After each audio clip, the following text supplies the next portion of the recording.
Welcome to Cast and Crank Podcast. Today is a bonus episode with Mike Escamilla, Rooftop. Mike is a professional stuntman, BMX rider that I guess freestyle, freestyle, street.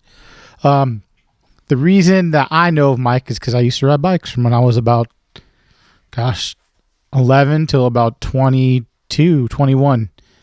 Maybe even more. I still dabble with it, but yeah, Mike. I hooked up with Mike from Gary Reyes. Went to high school with him. He's a local guy over here in La Habra, and my brother-in-law knows Mike pretty well because he used to ride with him. My brother-in-law was pro, Dave Bonnabel, and that's how I know Mike. So when I was young, he was the local pro in La Habra doing all the crazy street stuff. I think one of the first guys to actually do a roof gap of anyone, I think, for a while. And I know a lot of skaters went and did that same gap at La Habra High. And I had a couple buddies that did it, but that just wasn't my cup of tea. I'm not that crazy. So, but the reason I had Mike on is he's the host of a show called One Boat Challenge. It's by Minn Kota and Hummingbird. And I'm pretty sure you could go see it on the Minn Kota website, or you can go to Hummingbird's website, or I think if you type in One Boat Challenge on YouTube, there's different episodes. I think they're on episode 3. So I had Mike on to talk about that, talk about his life, a little bit of stuntman, and he has his own podcast. And he had some pretty interesting information about the whole COVID thing, because he has a Still Bleeding, I think is the name of the podcast. But he says it in there, and it's pretty interesting. It's crazy. He has like Exhibit on his podcast and stuff too. So, I mean, if you just want some content to listen to right now, it'd be great. Keep Bleeding podcast by Mike Escamilla. So he has a lot of cool people on there. And yeah, so we talk about the show a little bit. He catches a couple of fish, and that's about it, man. No sponsors this week.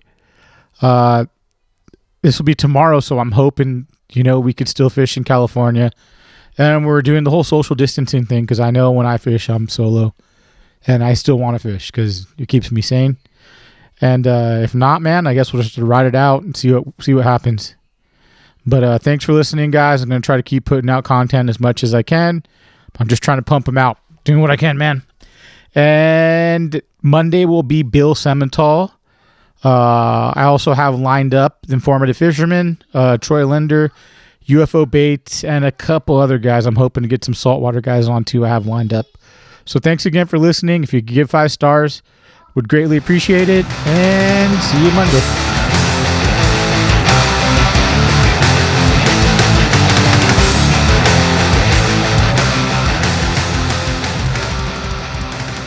Oh, hey, man. Sorry.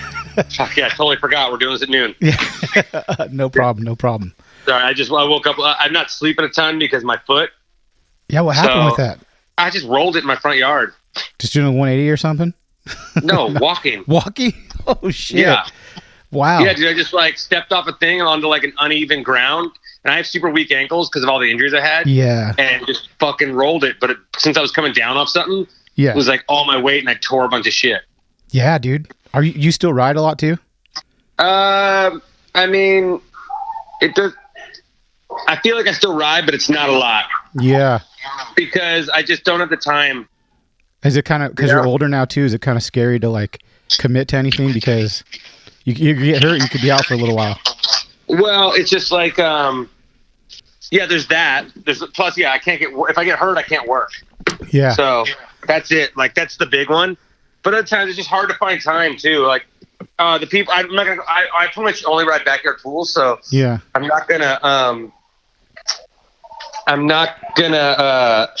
go ride myself a backyard pool. Yeah, yeah. So you gotta. It's hard to get everyone's schedules worked out too, where everyone can be on board the same day. Yeah. So this is going to be a different one. I'll introduce you real quick. Okay, we're gonna go right into it. Yeah, we're already going. We're going, dude. Oh, we're already going? Yeah. Oh, shit. All right. Hey, guys. I usually do an intro before, but I'll introduce you and kind of tell people kind of how I know you and I got you on. So like I've told everyone before, I rode bikes for a long time, and my brother-in-law was buddies with Mike. And I knew Mike. You're what, 40? How old are you? 42. So I'm 39. So Mike was as we say on my podcast, the big dicker in town with the bikes, because, if does anyone call you Rooftop and not know what it means? Yeah, I'm sure. Yeah. So Mike his nickname's Rooftop because where I live in Whittier, La Habra, there was he was like, you're probably one of the first guys to really do a rooftop gap. Yeah, right? But I'm going to correct you right now. That's not why I'm called Rooftop. Really? Who called you Rooftop? That's like, that was just happened to be a coincidence because that was the first photo I'd had in a magazine. Really? That anybody really knew. Knew who I was. So, yeah, but I got it because I was on this road trip. I was like 15. I was on this road trip with all these pros to go out to my first contest in Oklahoma, and I'd never been anywhere. Yeah. And so the first time, so I was just, like any 15-year-old kid, just asking questions and talking, and I was talking, and I was with a bunch of guys who were in their like 20s and 30s, Yeah. And so, or at least 20 or mid 20s. And they were so sick of me talking. They said if I didn't shut up, they'd put me on the roof of the car, like the grandma from National Lampoons. Like Mike Achenbach, the boy, right? Yeah, he was on that trip too. And he got the boy from what's his name from S&M, huh? Went to his Chris. They went to his door to ride his ramp, I think. And they're like, "Is the boy home?" They didn't remember his name once they got there. Didn't know it. Yeah, but so the whole thing that this relates to fishing is Gary. You know Gary Ray, as your buddies with Gary. Yeah, of course. Gary's been on this podcast multiple times, and I talk to Gary a lot. You do a pretty cool fishing show.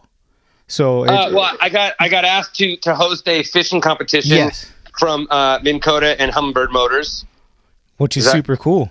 Like, can you talk about really that cool. and kind of like explain your experience? Like, because you have some fishing background. I mean, you've been with Gary on his boat before to Catalina. Yeah, I've been there. I fished a bunch when I went like on my trips to Fiji. I fished enough to pull some fish out of the water. I've caught like a 50-some pound tuna and like that's experienced. Big barracudas and what is it, sturgeon? Is that the real ugly one? Yeah, those aren't around. There's one like at Santa Ana River Lakes. They say I don't fucking know. Or I went up to Canada. And you did it in the real deal. Yeah, I went up to Canada and did one of those. Like I've done some fishing. I'm not a fisherman by anything, but I've had the opportunity to have some pull some fish in the boat. I got this opportunity from Andy Bell, who's he used to be one of the Nitro Circus guys back in the day, professional motocross rider, and he now owns a production company called Sweatpant Media. And he said, "Hey, we got the job for this fishing show. I was going to put you in as a host if you'd like to audition for it, basically." And I got the job, and I didn't know much about what was going on. They flew us down to where is that? Flew us down to Lake El Salto, in Mexico, and it's like right in like cartel territory. Was that kind of sketchy because they crossed the lake on that? Nah, it didn't feel sketchy. I go to Mexico a lot, so I didn't feel sketchy to me at all. Yeah. And once you're on the resort, and I think the resorts probably all have to answer the cartels a little bit. So I think that it's probably fine, right? Yeah, right. They pay him. Yeah. So the resort was great. The people there was great. Once we got there, it was like we were there for a day or so, and then we got right into it. And I got to meet who did I get to meet? Sorry, I'm yawning for a second. Hold on. No problem. I got to meet Kevin. Why am I? What's a big fisherman's name? Van Kevin Van Dam. He's great. I also got to meet. He was on the show yesterday. Oh man, I don't know why I'm blowing this. A few other big fisherman guys that came in as sort of guests, right? But I also got to meet all the contestants, and it was great. I actually, I'm going to say this. I'm going to straight say it right now. I think I caught the biggest fish of the week there. Really?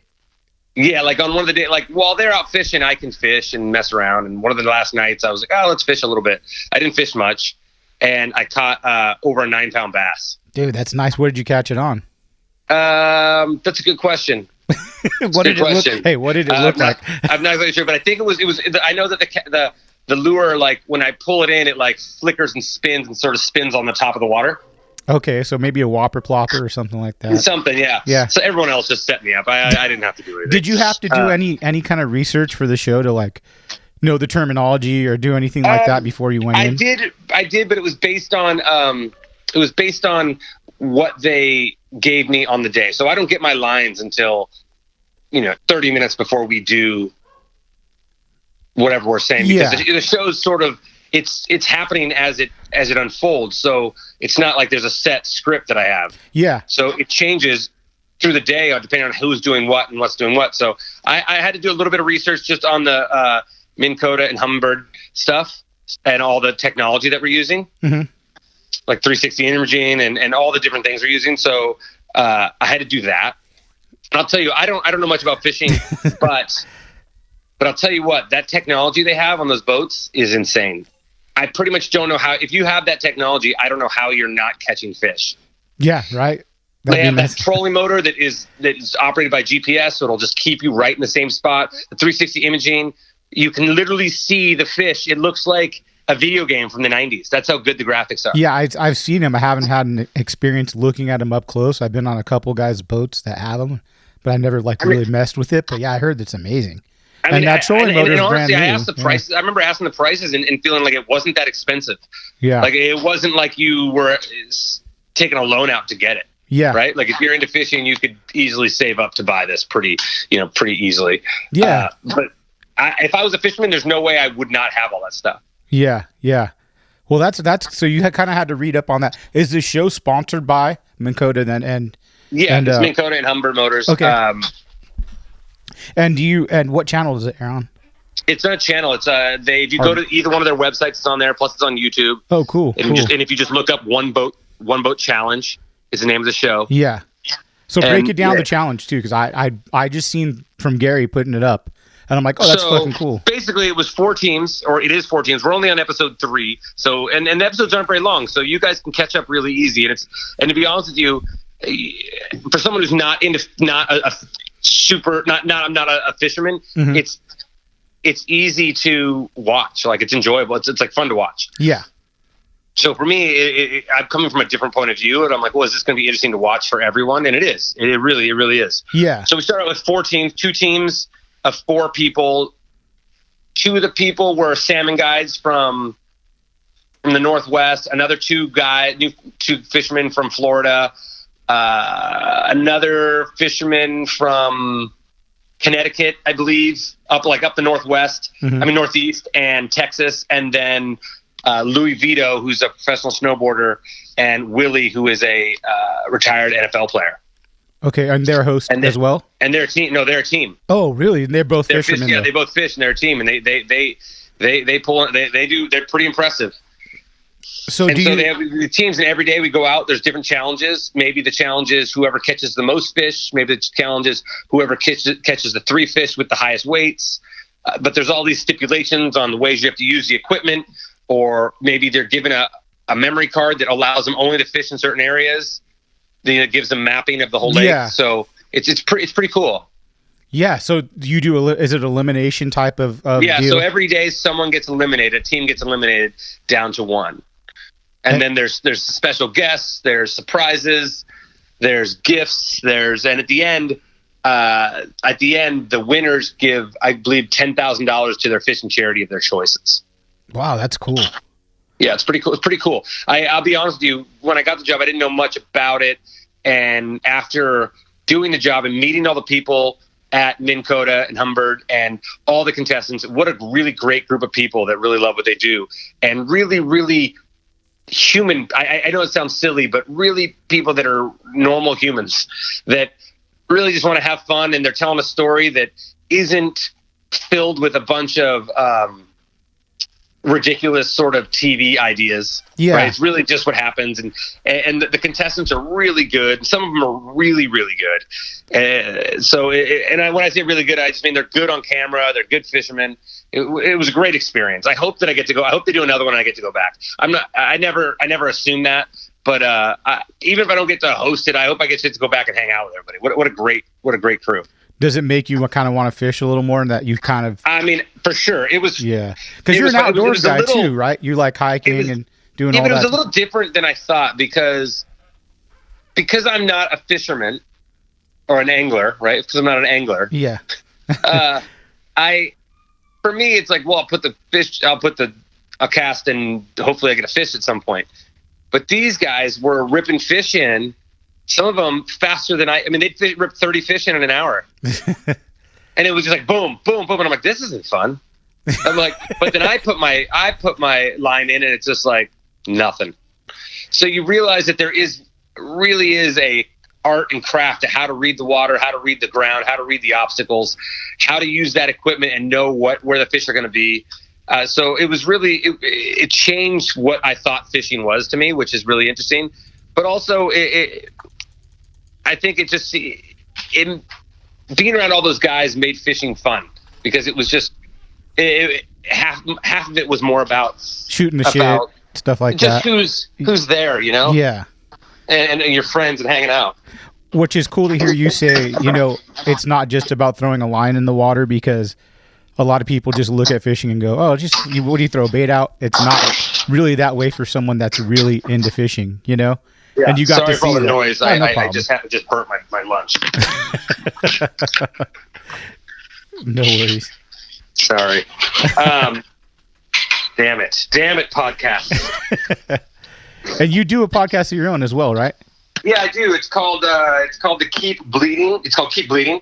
Yeah. And it's about people who have mastered their crafts and the things that they've gone through to sort of continue to do them. Mm-hmm. Right. As we started from, I actually did an episode. Last week was the first episode I missed. I didn't get one out. With my ankle, I got hurt this week. It was just too much. I just had too much going on. Plus, I just moved. Mm-hmm. So my whole house is a disaster, and so I can't walk, and my house is a mess, and I just was like, oh, I'll take the week off. But I also just did a podcast called World War C, and it's the last one I did, and I interviewed 11 people from all over the world about the coronavirus and what's going on in their towns. I interviewed people in China who just got a 2-month quarantine. I interviewed people in quarantine in Italy and Spain, what they're doing in Australia, people in New York, doctors in Chicago, people who have the virus, people who got the virus, don't know where they got it. Dude, so it's pretty that's really interesting. Here's a question. Since you talk to a lot of these people, how legit are the numbers out of China? Do you know what I'm saying? Because you haven't seen anything grow. I have a few friends in China. Okay. And I asked them before. This is months ago I asked them. And months ago when they said it was like 1,000 people, he said, think tens of thousands. Wow. And then when I have another friend in China who set up the interview that I did for the person that was basically really close to Wuhan. Yeah. People in China have to be careful what they say. Okay. They can't talk freely. They can't do those things. So a lot of the stuff was said off record because they just can't. And I don't want to judge. I don't want to endanger them. Yeah, of course. Right. Yeah. So, and a lot of, and also I think that a lot of the people, what they call are nationalists, so they are brainwashed and they just believe, like if you listen to the woman I talked to, who's great, and she gets so much great information, talked about what it was like being quarantined for 2 months and what it did to them mentally and physically. When I asked her if she thinks the numbers are the same, she's, her answer was, why would they lie? So you got to think about it that way. But my other friends said add zero. My other friends from China who spoke with me said add zeros or 2 zeros to the number. Wow. Which makes you think here, are you taking it pretty seriously? Like, are you social distancing? I think so, take it serious, but I think I'm taking it serious in a different way. Obviously, it's hard to tell because you can go through all the conspiracy theories of what people think, or whether this is something about depopulation or whatever it is, right? Or there's a million things, and a lot of them make sense. But at the same time, you have to assume that there is something going on. However we landed at this destination, there's something going on. I don't want to give it to anyone else.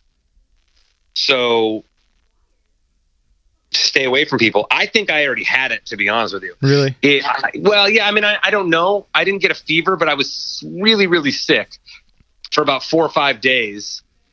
At the middle of February, I'd gotten back from Panama filming. I was shooting a movie. I'm a stuntman. That's what I do for a job, a living. Oh, I've watched your work multiple times with my kids because they love Paul Blart. Yeah, so I getting back from filming Suicide Squad 2, and I got really, really sick for about 4 or 5 days. Wow. And maybe that was it. Maybe it wasn't. I'm not sure. But I think that a lot of people, it's hard. The numbers are crazy because if they're not testing, how do you know you have it? Yes. Hold on a second. You guys can hear that plane. I literally live under the airport. Yeah, we can't hear it at all. I moved close to I moved and it's close to an airport and I didn't really think about it when I rented the house. And I'm like, oh, I'm literally right under the flight line. Wow. But the thing is there was one common theme. If you listen to the podcast, the World War C podcast, there's one common theme. The sooner the country locked everyone down, the better the country's off. Yes. And the problem with America is America doesn't want to listen. They don't think anything applies to them. They don't think anything can happen to them. They think that they have more rights than other people on the planet. So people aren't listening. You see the beaches and they're packed. And it's like, what are you doing? Like, it's just a bit selfish. It's hard because there's a big part of me that's like, this is bullshit. But there's a big part of me that's like, so what if it's bullshit? Yeah, right? It's like why take a chance? It just means I'm staying home. I mean, obviously, you can go about all the other implications of, things like they're going to make everyone take vaccines, and we can get into all that. But right now, if the thing is stay home to try to help, then just stay home. Yeah, I agree. That's what we've been doing. I go fishing, but I'll go solo. Like I took my boat out today, but I'm going by myself. I'm not going with anyone. No, and I don't go to the beach. Don't go. I don't know. You still see it though. Like I went out today and there was dudes picking up guys at the Ballast Point, dock, and I'm like, so not good. And it's I trust dudes, and I'm like, I trust my friends, but you don't know who you're in contact with, And you can be like this sport. And the confusing thing is there's no one really has any good information about it. No. So it's like you're supposed to do this 2-week quarantine, and you're clear, but every time you leave the house, that clock starts over, doesn't it? Are you wearing a mask when you go out? I am. I'm not, but I'm going to start. I have one. I haven't really been going out, though. Okay. And when I have gone out, I'm not really going out around other people. I did some grocery shopping a couple weeks ago, and I haven't been back. Oh, that's nice. But I need to go soon. I hurt my foot, so... Yeah, it looks bad, for the last 8 or 9 days, I've been bedridden pretty much. And before that, I was pretty much locked in the house working on that podcast for 8 days. So, how long ago was the podcast come out? Like, when did you start the podcast, actually? The whole the whole thing. I started it in January. Okay. And we have great guests. Yeah, you have some really big names on there, too. Like Tony Hawk, Exhibit, Seth Green, Skeet Ulrich, Matt Hoffman. That's the one I call Matt Hoffman, Jeff Corliss. There's a lot. There's a lot of great guests. Yeah. I think people will enjoy them regardless.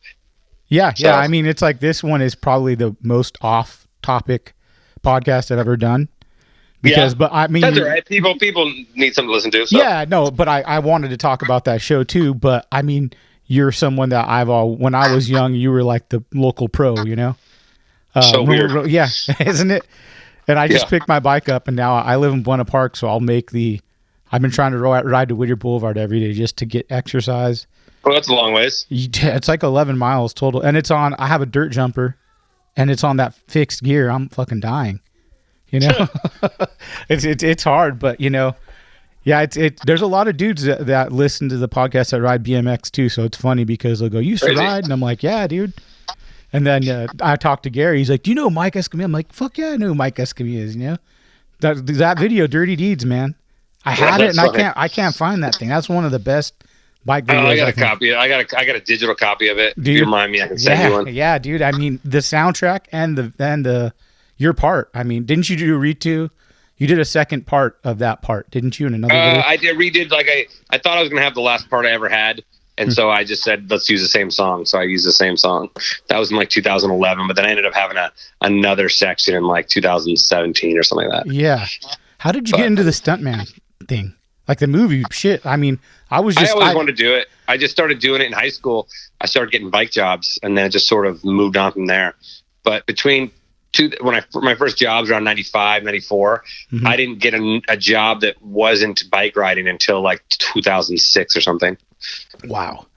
And so the Paul Blart was that one of your biggest things you've been in, roles? That one was like an acting / stunt role, so it's a little different. But I've I've done 4 different Marvel movies. Wow. Guardians of the Galaxy 2, I think Winter Soldier, maybe Ant-Man, Captain Marvel, American Sniper. I just did a Suicide Squad 2. Shit. So you get to meet a lot of famous people then too, huh? I mean, I have a few friends here and there, yeah. Yeah. Well, dude, that's a crazy jump from like, I mean, I guess, how did you get your foot into the door for the first like role? Well, I just got needed bike riders. Oh, okay. I think the first job I ever got was in high school, and it was with Mike Achenbach, and we did a Nintendo commercial for a unicycle game, and the director was Spike Jonze, who is a huge director, but Spike Jonze used to be a bike rider. Was he?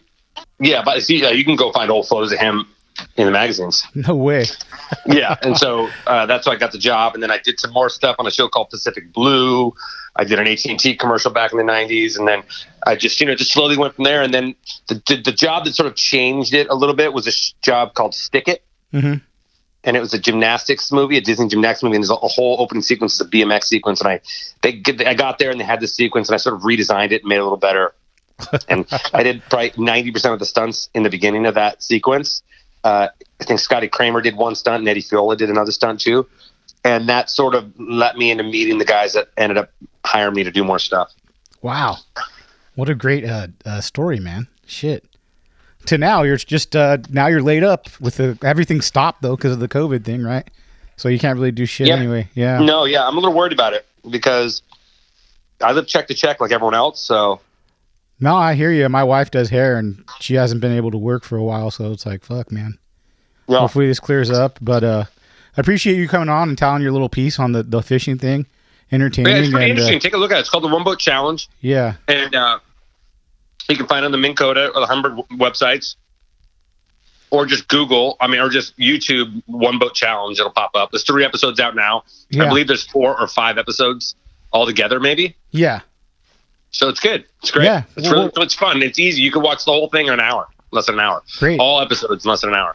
Yeah, and where can they, if they want to check you out or check out your Instagram, what is it, just Mike Escamilla? It's just my name, Mike Escamilla, or check out the Keep Bleeding podcast. Well, thanks again, Mike, for coming on. I appreciate you taking the time, dude. Yeah, dude, anytime. Thank you so much. Yeah.